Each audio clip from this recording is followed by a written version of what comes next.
voice in the Senate. He didn't move fast. He didn't do anything fast. Everything with him was a very measured approach. He had this really big, booming voice. Today, the nation looks at South Carolina. Gentleman in the classic sense of the word. Clem first calling was as a preacher. Let me welcome you to Mother Emanuel. My name is Reverend Clemente Pinckney. Clemente didn't write down his sermons.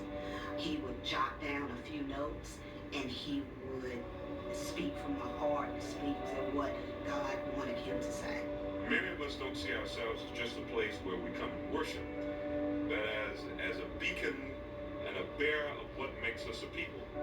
Perhaps the most powerful sermon I ever heard Clemente preach was the life he lived.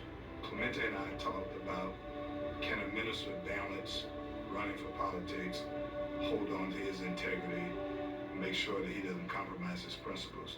And I said to him, absolutely. Our calling is not just within the walls of the congregation, but we are part of the life and community in which our congregation resides. Reverend Pinckney was a man of accomplishment. When you spoke to him, you recognized and realized his commitment to his faith and certainly to his community. When we first heard on the television that a police officer had gunned down an unarmed African American in North Charleston by the name of Walter Scott, there were many who said there is no way that a police officer would ever shoot somebody in the back 6, 7, 8 times. And Clemente went to the podium and told the story of Thomas. We would not believe it until we see the nails in his hands and the piercing in his side.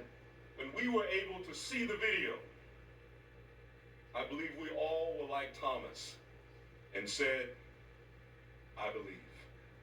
It was his speech that closed the deal to allow South Carolina to be the first state in the union to have mandated body cameras. It ended up being his last speech on this floor.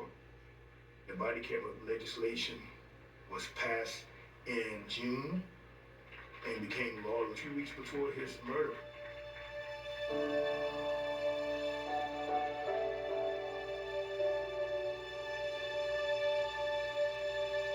Clem was probably a prodigy.